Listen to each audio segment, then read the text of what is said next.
ముఖ్యాంశాలు. శ్రీకాళహస్తి జర్నలిస్టులందరికీ ఉచితంగా నోటరీ ఇవ్వడం జరుగుతుందని కాపు సంఘం నాయకులు న్యాయవాది కంట ఉదయ్ కుమార్ పేర్కొన్నారు. బుధవారం మధ్యాహ్నం శ్రీకాళహస్తి నూతన ప్రెస్ క్లబ్ కార్యాలయంలో అధ్యక్షులు వై కోటేశ్వర్ బాబు ఆధ్వర్యంలో కాపు సంఘం నాయకులు ఆత్మీయ సమావేశం నిర్వహించారు. ఈ సందర్భంగా వారు మాట్లాడుతూ పాత్రికేయులు ప్రజా సమస్యలపై నిరంతరం కృషి అభినందనీయమన్నారు. ఈ సందర్భంగా న్యాయవాది కంట ఉదయ్ మాట్లాడుతూ శ్రీకాళహస్తి జర్నలిస్టులందరికీ ఉచితంగా నోటరీ ఇవ్వడం జరుగుతుందని సభాముఖంగా పేర్కొన్నారు.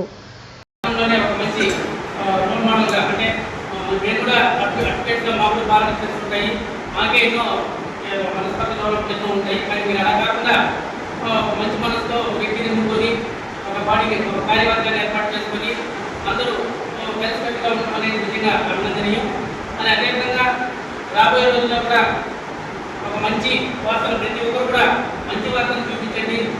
చెడు వార్తలు వీలైనంత వరకు పక్కన పెట్టండి. ఎందుకంటే అక్కడ చెడు వార్తల వల్ల ప్రభావం జనాల్లో ఎక్కువ పెరిగే అవకాశం ఉంటుంది. కాబట్టి మంచి వార్తలనే చూపించండి. పట్టణాభివృద్ధికి ఏదైతే మున్సిపల్ సమస్యలు ఉన్నాయో, దేవస్థానంలో ఏవైతే సమస్యలు ఉన్నాయో అవన్నీ కూడా బాగా ఎలివేట్ చేసి ఆ సమస్యల్ని అంటే భక్తులకి ఏదైతే సౌకర్యాలు కావాలో ఆ సౌకర్యాలు చేయండి. కాళహస్తిలో మున్సిపల్లో చాలా సమస్యలు ఉన్నాయి, ఆ సమస్యలు ఎలివేట్ చేయండి.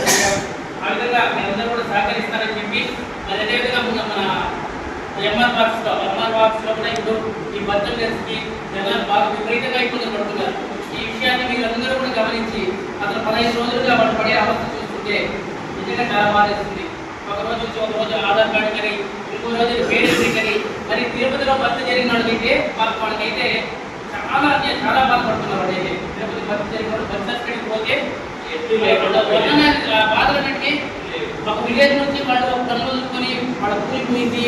మళ్ళీ ఇక్కడ నుంచి బస్సు ప్రయాణం, అక్కడి నుంచి ఆటో ప్రయాణం అక్కడికి వెళ్ళి మళ్ళీ వాళ్ళు అక్కడ 1000 రూపాయలు 500 రూపాయల డిమాండ్, ఆ డిమాండ్ ఇవ్వగా మళ్ళీ దాంట్లో ఏదో ఒక తప్పులు జరుగుతున్నాయి. ఈ విధంగా ఈ సమస్యలన్నీ ఉన్నాయి. కాబట్టి ఖచ్చితంగా మీరందరూ ఈ సమస్యలు ఖచ్చితంగా రాసి వాళ్ళకి ఎటువంటి ఇబ్బందులు లేకుండా వెంటనే సత్వరం వాళ్ళకి బర్త్ సర్టిఫికేట్ ఇష్యూ అయ్యేకుండా కూడా మీరు రాయాలని చెప్పి స్ఫూర్తిగా కోరుకుంటూ మరోసారి మీ అందరినీ కూడా అభినందిస్తున్నాం.